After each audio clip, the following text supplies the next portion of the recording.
What did you do? What did you do?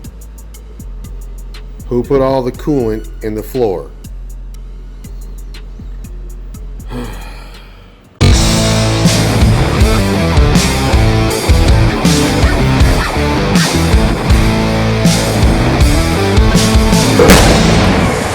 What's up, guys? So it's been a while since the problem child has failed or had any major problems, so I knew it was about time, but that's okay because that's another video opportunity. Today, we're going to be doing a water pump. First step when you're doing the water pump is to drain the radiator so you don't have so much mess to deal with. If anyone needs to know where it is, the drain is on this side of the radiator, on the driver's side, and if you just pull this plastic down, you should be able to see it right up there.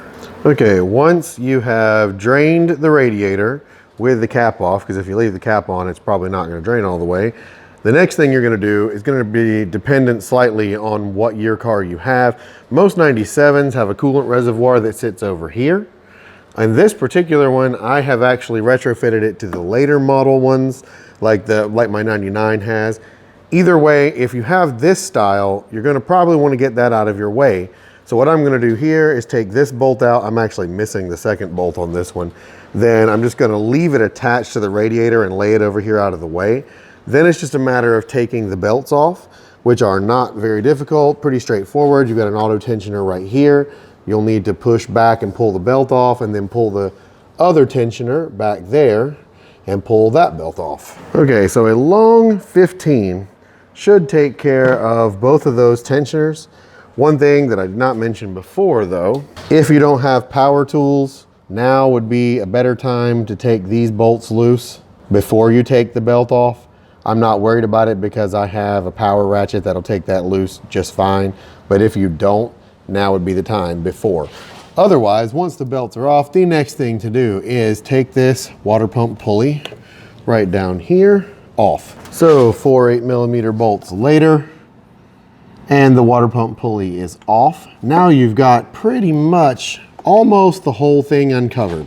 There is one bolt down there in the corner that will cause a problem, and because of that, we're gonna take this idler pulley off for the supercharger. You would not have to do this if you had an NA 3800, but you have to do this on the L67s. To remove that idler, all you're gonna do is take this one bolt out.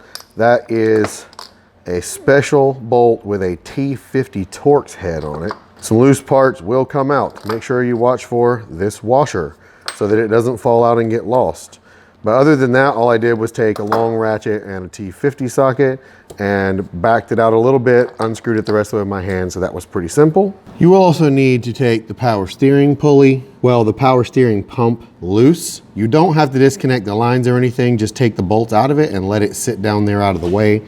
That way you can get to this other last water pump bolt right down in the corner. And now the water pump is pretty much completely open. We can get to every single bolt. So all you're gonna start doing now is taking out the bolts around it. Okay, so once you've taken all the bolts out, it should fall off pretty easily. Just to show you where the bolts are at, you're going to have 4 of these 3/8 headed bolts, and then you're going to have 4 of these, which are a 1/2 inch head. Although a 13 works fine on these, but I wouldn't suggest using a 10 on these. They really only fit 3/8, otherwise they end up being loose and you can strip them out. So after that, you're just gonna remove this. It should come out pretty self-explanatory. Then you're gonna prep your next pump to go in. Now, this pump I actually got from ZZP because they actually had the cheapest, best price on that. To compare them, they look pretty similar. I can't tell much of a difference. Their website says these are supposed to be some of the better replacements, and it looks fine. So, I mean, sure, maybe. So the next thing we're gonna do is I'm gonna prep the gasket. Now, the pump comes with this paper gasket. I personally hate these, if for no other reason, just because they're so hard to get off. So I opted for the upgraded gasket, which you can see already down in there. That's actually a rubber covered metal gasket. I prefer that style quite a bit because they just always come back off in one piece. So the next thing you're gonna do Oh, this hole and this hole, I think right here, are alignment dowel holes, so don't worry, there's not supposed to be a bolt in there. And you can use those two alignment dowels to line up the gasket. So that's how you can get that in there before you have to put the pump in, which makes putting the pump in a lot easier. So then you're just gonna line that up, put that back in there and hand start all the bolts. Once you got those all in and seated, you're just going to torque all of them to spec. Now this has two different spec. The 1/2 inch bolts are going to be torqued to 22 foot-pounds, which is about 30 Newton meters. And then your 3/8 bolts you're going to torque to 11 foot-pounds, which is about 15 Newton meters. Once you've got those torqued back and you're doubly sure that they're completely tight, you're just gonna reinstall the pulley. Okay, and here is a tip for lining up the pulley. If you look, there are a lot of extra holes in this pulley, or in the flange that it attaches to. There are some little nipples that go in these holes. So if you'll sit the pulley here and turn it till it kind of clicks in, then it should line up all of your bolts. If it doesn't, take it off, turn it again until it clicks back in. And that should make it much easier to put that in. So then once your pulley is on and your bolts are tight, you're gonna make sure that the power steering pump gets put back in correctly. You also wanna double check that fluid in case you spilled some or lost some along the way. Then we've just got to put this idler pulley that we took off back. Then finally, you're just going to make sure all your belts are back in. I usually mark mine if I don't remember which one is what, but they're usually pretty easy to keep straight. Then get your overflow reservoir back in. Now, if you forgot how to route the belt, GM was nice enough to leave you a diagram, but in case your car is missing it, here's the one for a 97. And now, the next thing you're gonna do is come over here and open this bleeder screw. Next, you're just going to refill it with a coolant of your choice. Just remember, do not mix Dex Cool with the green conventional kind. I use this gold universal type. I like it better than Dex Cool personally. And you were just going to fill this until you see coolant coming out the bleeder screw. Once you've got a good steady stream of coolant coming out of there, you can go ahead and close the bleeder.